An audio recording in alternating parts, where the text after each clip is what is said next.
받으시기를 바랍니다. 나오시되 박수로 힘있게. 네. 박수.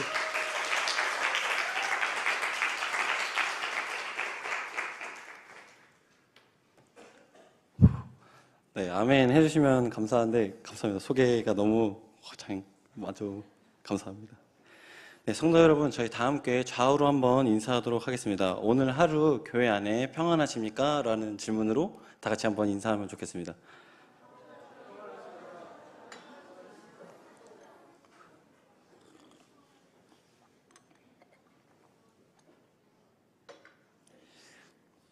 자, 성도 여러분, 오늘은 누가복음 저희 22장 35절에서 저희 38절의 말씀으로 검집에 검이 없을 때라는 주제로 여러분께 상고하고자 합니다. 이번 연도 최고의 선물을 주신 우리 하나님과 담임 목사님, 그리고 옆에서 도와주신 교육자분들, 그리고 옆에서 이루어주신 교회 모두에게 감사드립니다. 오늘의 말씀에 들어가기에 앞서서 여호수아라는 하나님의 말씀을 살아가는 그런 인물이 죽었을 때 하나님의 말씀과 멀어졌던 그 백성의 시기에 일어났던 일들을 경험하고 있지는 않으신가요? 목이 말라 우물에 물을 마시다가 갈증이 없어지지 않아서 물을 계속해서 마시고 계시지는 않나요? 영생을 먹고 마심이 되어야지 않겠냐는 질문과 함께 좀 말씀을 봉독하려고 합니다. 성도 여러분, 여러분이 다윗이 되어서 골리앗 앞에 선다면, 다윗이 되어서 골리앗 앞에 선다면 여러분 손에는 어떤 무기를 쥐고 골리앗과 싸우겠습니까? 당시에 그 물맷돌, 우리가 알고는 있죠. 물맷돌이라는 걸 알고 있는데 여러분이 지금 그 다윗이 들었던 그 물맷돌이 무기가 아니라는 것을 알아야 합니다. 그러나 우리는 압니다, 사실. 그 물맷돌이 다윗의 무기가 아니었다는 사실을요. 여러분이 지금 가지고 있는 검은 혹시 무엇입니까? 에베소서 6장 17절 후반절에는 이렇게 나와 있습니다.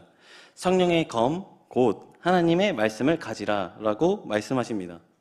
여러분이 가진 검에 대해서 조금 더 고민하고 조금 더 날카롭게 만들어야 되는 때가 온 것 같습니다. 그때 다윗은 사실 왕이 아니었습니다. 나이로 보면 우리 여기 있는 중고등부 친구들과 거의 비슷한데요. 그 나이 또래였던 다윗 왕이 당시에 선택되어졌던, 이게 어떤 선택이었냐면 그때 당시에 지파들의 선택이었고 그때 당시에 하나님의 말을 전하던 사무엘의 선택이자 이렇게 왕으로 군림하고 있던 사울 왕과 같이 비교가 되어집니다. 사울 왕과 비교하면 세상 사람으로서는 더 나은 것이 있지는 않습니다.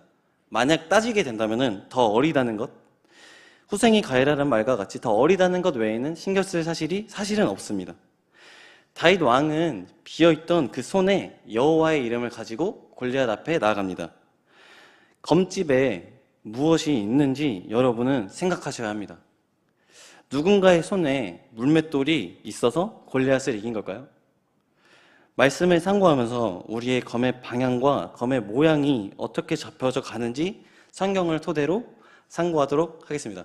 와, 이렇게 보니까 되게 좀 생각보다 되게 밝게 봐주셔서 좀 감사한데요. 제가 어제 악몽을 살짝 꿨거든요. 뭔가 이렇게 갑자기 눈 찌푸리거나 누군가 나가면은 제가 막 신경 쓸 것 같아서 좀 걱정했는데 그런 게 아니라서 너무 감사합니다. 자, 첫 번째로 저희한테 온전한 무기입니다. 첫 번째 주제로 상고할 건 온전한 무기입니다. 저희에게 진정한 무기가 무엇일까요? 혹시 고민해 보셨나요? 진정한 무기가 무엇일까요? 옆에 있는 사람들을 한번 돌아보십시오. 그 사람의 장점, 그리고 무기가 무엇인지 한번 생각해 보십시오. 저는 제가 생각하건대 제 무기는 잘 하려고 하는 마음인 것 같습니다. 제가 생각하는 제 마음은 그렇습니다. 미움과 다툼이 없는 공동체, 모두 웃고 편히 웃고 가는 그런 교회가 되었으면 좋겠다고 제 나름 그런 부분에 대해서 잘하려고 하는 마음이 아주 굴뚝 같습니다. 그러한 저의 노력은 저의 상태에 따라 흔들리게 되어집니다. 느헤미야 4장 21절에는 이렇게 나와 있습니다. 우리가 이같이 공사하는데 무리의 절반을 동틀 때부터 별이 나기까지 창을 잡았으며 라는 구절이 있는데요. 이스라엘 백성은 무기를 들고 아직 건축되어지지 않던 그 성전을 지킵니다. 그들이 지키고자 하는 것은 과연 성전이었을까요? 여러분이 생각하는 성전과 그 성벽이 무엇인지 저는 알지 못합니다. 그러나 그 시대에 이스라엘 백성이 지키고자 했던 그 성전과 성벽이 무엇인지 저희는 성경을 통해 고찰할 수 있습니다. 진정한 교회를 지키고자 했던 이스라엘 백성의 마음은 그들이 스스로 무기를 들고자 했고 불철주야를 항상 힘쓰며 그 성전과 성벽을 지키도록 했습니다. 그들의 마음과 몸으로 살아내는 영적인 삶을 살아내고 있던 것입니다. 그럼 그들이 선택했던 그 무기는 어떤 것이었을까요? 사사기 2장 25절 후반에는 이렇게 말하고 있습니다. 사람이 각자 자기의 소견이 옳은 대로 행하더라. 나의 머리를 이루고 있는 알고리즘과 소문과 대화와 환경은 우리를 이렇게 만들었습니다. 여호수아 5장 후반부에 보면 여호수아는 군대장을 만나는 사건이 나오는데요. 그 군대장을 만나는 사실 이유가 있었습니다. 여호수아가 하나님의 명령을 지키게 되는 어떤 한 사건이 있는데요. 그 명령은 할례를 행하는 것. 할례를 행하는 것입니다. 우리 할례라는 거는 제가 딱히 설명을 하지 않아도 할례에 대해서 아실 것 같은데 할례를 한 상황에서 전쟁을 할 수 있을까요? 할례를 한 상황에서 다른 누군가 싸울 수는 없습니다. 그러면 할례를 행했다는 그 사실 자체는 이렇습니다. 세상에 가장 가까운 그 아모리 사람들의 모든 왕들이 근처에 있었음에도 육적인 무방비 상태에 이르렀다. 이스라엘 백성은 할례를 받음으로써 육적인 무방비 상태에 이릅니다. 세상에 가장 가까웠던 그 아모리 사람들이 가만 놔둘까요? 가만 놔두지 않겠죠? 그들은 갑작스러운 공격에 대비할 수 없는 그 상황과 그 자리에서 그들은 온전히 하나님에 대한 의지를 할 수밖에 없는 그런 상황에 처해지게 된 것입니다. 그리고 나서 여리고에 가까이 갈 무렵에 있었던 일입니다. 여리고에 가까이 갈 무렵 여호수아가 눈을 들어 보는데 어떤 한 표현이 좀 그렇지만 칼을 든 어떤 무서운 사람이 서 있었습니다. 칼을 든 무서운 사람을 만났을 때 우리는 어떻게 대처해야 될까요? 뭐 쿵푸를 잘하신다면 이렇게 제압할 수 있을까요? 칼을 든 상대를 상대하는 방법은 그냥 뒤로 도망가시면 됩니다. 그 튼튼한 두 다리 이때 사용하시면 되는 겁니다. 근데 여호수아가 참 궁금했는지 한번 물어봅니다. 이게 어떠한 물음이었는지 조금 질문을 잃었습니다. 당신이 우리를 위하는 사람입니까? 당신은 뭐 하는 사람입니까? 우리를 위하는 사람입니까? 아니면 우리의 적을 위하는 사람입니까? 여호수아는 확인하기를 원했습니다. 그 칼을 든 사람이 어떠한 존재인지를 확인하기를 원했습니다. 그리고 나서 대답은 뭐 아시다시피 군대장이라고 표현을 합니다. 나는 여호와의 군대 대장이라 라고 말씀하십니다. 군대 대장을 만난 이 사건이 왜 중요한 걸까요? 여호수아는 그의 대답에 엎드렸고요. 절하며 주님의 말씀을 기다리게 되었습니다. 상황 속에서 하나님은 어떠한 모습으로든 오십니다. 그게 칼든 강도라 여겨지던 또는 나의 든든한 우군이라 여겨지던 이제는 스스로의 영역입니다. 여호수아가 죽고 같이 하나님을 경험하던 세대가 죽음으로써 그들은 하나님의 말씀을 찾지 못하게 됩니다. 그리고 잊어갔습니다. 여러분, 가장 바보 같은 것이 무엇인지 아십니까? 바로 타협하고 사는 것입니다. 이 말이 조금 되게 뭔가 이상하죠? 타협하고 사는 것인데 이는 우리가 선택을 강요받던 삶에서 벗어나 선택하는 삶으로 달려가고 있는 내가 된 것입니다. 우리가 선택을 받던 그 강요되던 삶에서 벗어나서 선택하는 삶으로 달려가고 있는 내가 되어가는 것입니다. 여러분, 양보하십시오. 그리고 자리를 잃어버리십시오. 여러분, 타협하십시오. 그리고 멀어지십시오. 양보와 타협이라는 허물 좋은 이름 아래서 내 모든 것 내어주고 꼭두가시처럼 지내시면 됩니다. 그럼 아주 편하게 사실 수 있습니다. 나라는 경계가 모호해지게 되면서 우리는 이것이 내가 아닌가 또는 저것이 내가 아닌가 이야기하곤 합니다. 도대체 내가 뭐길래 이렇게 방해가 많은 걸까요? 그것은 바로 우리가 무기를 들 수 있는 존재이기 때문입니다. 각자 자기의 소견에 옳은 대로 행한다면 우리는 검을 부딪히며 그 검을 무디게 만들 수밖에 없습니다. 그 무딘 검을 도대체 어떻게 휘두를 것인가요? 악한 영은 무기를 약화시키고 무기의 방향을 조정하려 하며 그 무기를 잃어버리게 하는 것입니다. 내가 정작 넣어야 할 검집이 없고 내가 정작 검집에 넣어야 할 검이 없기 때문에 우리가 앞으로 나아가지 못하는 그런 상황이 온 것입니다. 검집에 검이 없진 않으십니까? 아니면 검집 자체도 없지 않으십니까? 여러분의 그 삶에 검집과 검이 있었으면 좋겠습니다.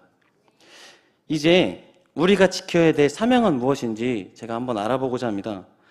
그리고 우리가 들어야 하는 검은 어떤 것인지 한번 이야기해 보자고 합니다. 사사기 2장 10절에서는 이렇게 말하고 있습니다. 그 세대의 사람도 다 조상에게로 돌아갔고 그 후에 일어난 다른 세대는 여호와를 알지 못하며 여호와께서 이스라엘 위하여 행하신 일도 알지 못하였더라고 하십니다. 양보의 이름 아래 우리는 신앙을 내어주었고 타협함으로써 세상으로 가는 길을 열어두었습니다. 여러분, 여러분의 길 열어두실 건가요? 믿음을 잃어버린 세대가 되고 싶으신가요? 뭐가 불편해서 자꾸 교회 밖으로 나가시나요? 우리 교회 행사들은 세상에서 재밌게 놀고 있는 요소들을 교회 안으로 가지고 와서 재밌게 놀 수 있는 그러한 즐거움이 있습니다. 하나님의 말씀이 주는 기쁨을 누리십시오. 예수님의 말씀 안에 사십시오. 정직한 자가 살아가는 세상은 막힘이 없습니다. 하나님의 말씀을 살아가는 자는 당당하게 살아가는 은혜를 받은 것입니다. 그런 마음은 여러분이 그동안 들지 않았던 그 검을 들게 만들 것입니다. 무기는 매우 위험합니다. 그리고 책임을 가지게 됩니다. 무기를 우리가 온전하게 만날 때 나는 휘두를 용기와 지켜야 할 사명을 가지게 되는 것입니다. 자, 둘째로 성령의 검을 들다입니다.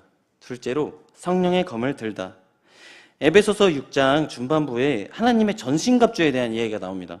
이제 여기서 제가 뽑은 구절은 17절에 구원의 투구와 성령의 검, 하나님의 말씀을 가지라 라는 말씀을 통해 우리는 하나님의 말씀을 가져야 함을 알게 됩니다. 오직 성령의 열매는 사랑과 희락과 화평과 오래 참음과 자비와 양성과 충성과 온유와 절제이니 성령의 열매는 우리에게 툭 하고 등장하지 않습니다. 그 열매를 따기 위해서 우리는 이러한 노력을 해야 되는데 예수님의 말씀을 본받아 살면서 점차 열리게 되는 이 성령의 열매의 참뜻으로 빠져들어야 하는 것입니다. 미운 사람이 왜 없겠습니까? 사랑하는 사람만 있겠습니까? 라는 식의 내 기준으로서 판단하지 말고 하나님의 사랑이 값없이 왔듯이 우리는 값없이 사랑할 줄 아는 사람이 되어보십시오. 이웃을 사랑하고 원수를 사랑하며 나 자신을 사랑하는 사람이 되어가십시오. 여러분, 성경 많이 읽고 계신가요? 왜 2000년 동안 말씀을 지키는 노력이 왜 있었을까요? 궁금하지 않으십니까? 우리가 지금 밖으로 나가서 보기 쉬운 되게 말씀이 다른 복음을 전하는 이들을 만나면서 어떠한 생각이 드시나요?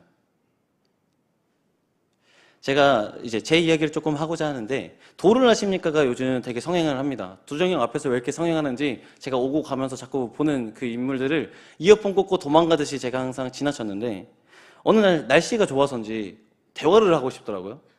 대화를 하고 싶은 마음에 혹시 어떤 것을 가르치길래 또는 어떠한 의나 어떠한 도에서 그것을 가르치시냐라는 식으로 제가 물어봤습니다. 그랬더니 그들이 내미는 핸드폰 자료가 있더라고요. 얘기해 보셨나요? 그들과 얘기를 해보면 핸드폰 자료가 있습니다. 그들이 말하는 게 뭐냐면 우리 촛불 보이시죠? 촛불을 켰을 때 촛농이 왜 떨어지지 않는지 아시냐? 조상들이 그 촛농을 지키고 있기 때문이다. 오, 이런 해석이 가능하구나 라는 마음에 도대체 이 촛불에 대한 내용이 왜 나왔을까라는 질문을 다시 역으로 던지면서 제가 준비된 게 없더라고요. 제 무기가 당시 제 두 주먹도 무기긴 한데 그 주먹으로 때릴 수는 없지 않습니까? 그럼 제 무기가 뭘까 고민하다가 가방을 뒤져보니 성경책이 있더라고요. 다행히 이 성경책을 보고 한번 이야기를 해야겠다라는 마음에서 이야기를 한번 해보게 됐습니다. 그들이 얘기하고자 했던 이야기는 말씀에 얹어서 성경을 배제하지 않습니다. 그들은 성경의 말씀에 얹어서 그들만의 경전과 그들만의 기적, 촛불이죠. 그들의 토대가 되는 어떠한 이야기를 얘기할 때 저는 다행히도 성경책이 제 가방에 있었고 그것을 꺼내어 보면서 같이 이야기하게 됐습니다. 아쉽게도 저는 이 사람들을 교회에 데려오지 못했는데요. 그때 나이 드신 분과 젊은 사람이 같이 움직이는 걸로 도를 아십니까가 움직인다고 합니다. 근데 그 젊은 사람은 저한테 혹했는지 교회가 어디냐고 물어봐서 주복교회라고 했는데 오진 않습니다. 그냥 이름만 물어본 것 같은데 그 아쉬운 마음과 함께 저희는 그 상황에 대해서 어떻게 생각하는지 조금 더 생각을 해봐야 합니다. 성경에서 이야기하는 하나님의 말씀과 예수님의 안내하심이 어떤 것인지 이야기하자 그들은 적당히 알던 성경을 뒤로 물리며 저에게 이야기를 듣지 않았습니다. 사실 저의 얘기를 듣지 않더라고요. 제가 계속 얘기하다가 제가 붙잡았는데 맛있는 거 사드린다 해도 그냥 가시는 아쉬움이 좀 남습니다. 모든 성경은 하나님의 감동으로 된 것으로 교훈과 책망과 바르게 함과 의로 교육하기에 유익하고 하나님의 말씀은 살아있고 활력이 있어 좌우의 날선 어떤 검보다도 예리하여 혼과 영과 및 관절과 골수를 찔러 쪼개기까지 하며 또 마음의 생각과 뜻을 판단하나니 의를 따르지 아니한 이방인들이 의를 얻었으니 곧 믿음에서 난 의요 의의 법을 따라간 이스라엘은 율법에 이르지 못하였으니 어찌 그러하냐 이는 그들이 믿음을 의지하지 않고 행위를 의지함이라 부딪힌 돌에 부딪혔느니라 기록된 바 보라 내가 걸림돌과 거치는 바위를 시온에 두노니 그를 믿는 자는 부끄러움을 당하지 아니하리라 함과 같으니라. 제가 세 개의 구절을 섞어서 이야기해 드렸는데요. 여러분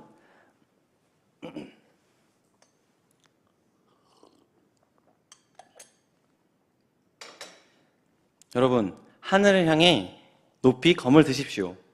여러분의 검은 전혀 무디지 않습니다. 그 검이 저의 것이 아닌 하나님의 것이기 때문입니다.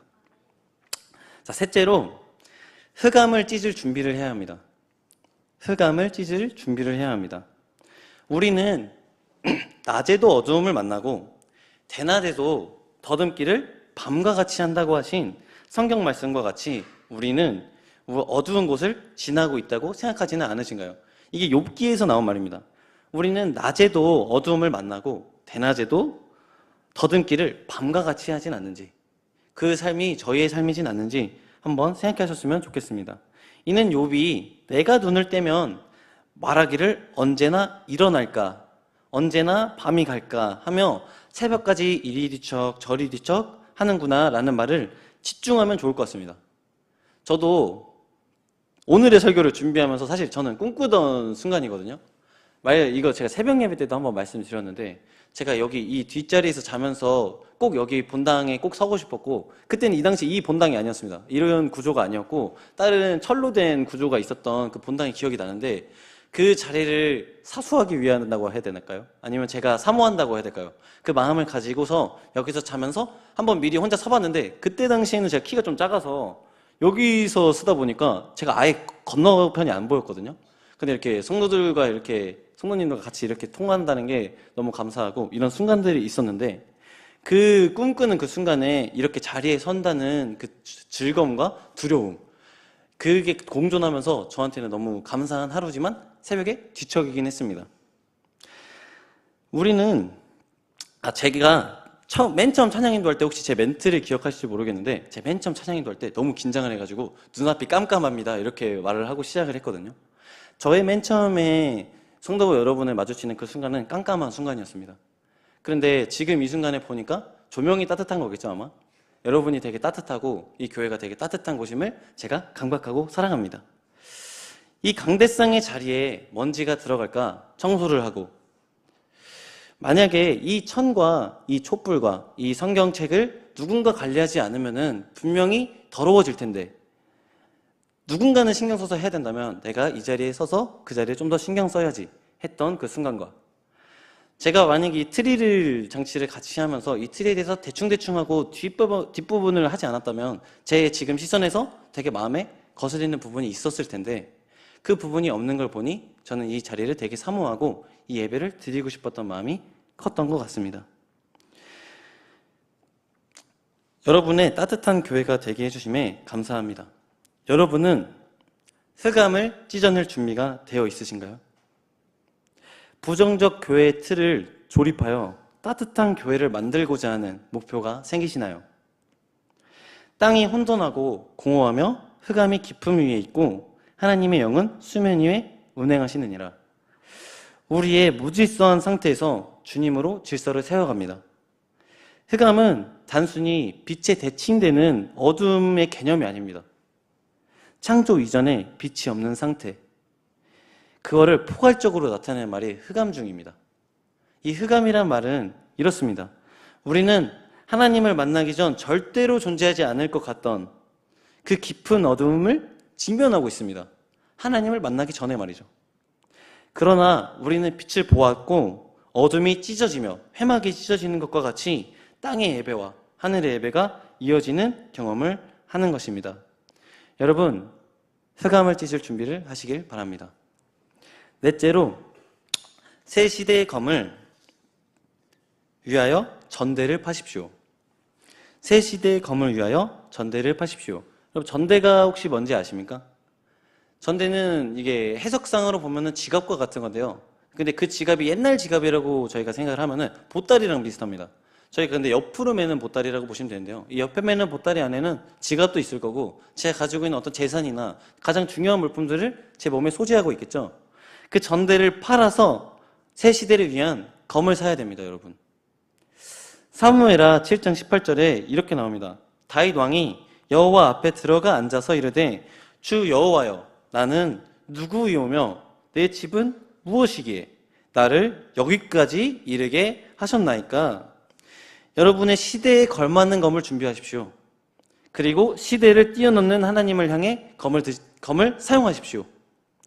여러분의 전대 안에, 즉 지갑이나 내가 가지고 있는 모든 것으로 사야 한다면 도대체 무엇을 사시겠습니까? 그리스도의 예수의 사람들은 육체와 함께 그 정욕과 탐심을 십자가에 못 박았느니라. 만일 우리가 성령으로 살면 또한 성령으로 행할지니 헛된 영광을 구하여 서로 노엽게 하거나 서로 투기하지 말지니라. 성령의 감동으로 살아가는 우리의 가치는 고가치군에 속합니다. 근데 남들 시선 신경 쓰다 보면은 이 고가치군인 게 되게 내려가게 돼 있습니다. 영적인 싸움을 싸우십시오. 여러분이 만약에 싸우지 않고 나한테는 아무런 고난이 일어나지 않는데라고 여기신다면 그거는 고난을 일으킬 가치가 없기 때문입니다. 근데 여러분이 만약에 지금 영적인 싸움을 해야 되고 고난이 일어난다면 여러분은 영적인 칼을 들고 성령의 검을 들고 말씀으로 배워나가는 그런 사람이 되셨으면 좋겠습니다.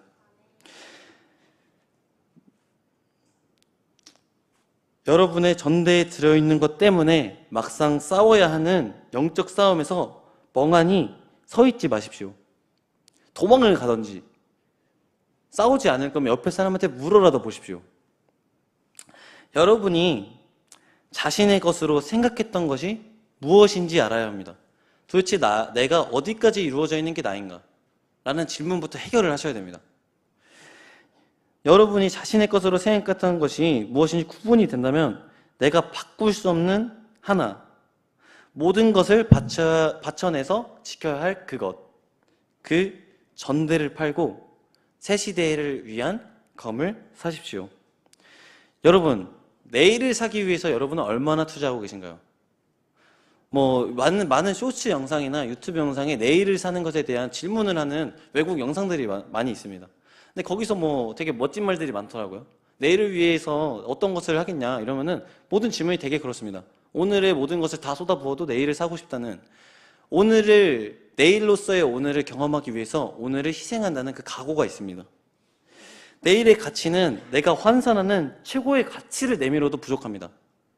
여러분, 그러나 우리는 오늘을 살아갑니다. 오늘을 위해 검을 갈고 준비하십시오. 과거가 오늘을 이루고 미래가 오늘을 풍족하게 하는 것 같이 오늘 주일을 주님의 날로 기쁘게 나아가십시오. 말씀을 좀 정리하면서 제목을 다시금 이야기하고자 합니다.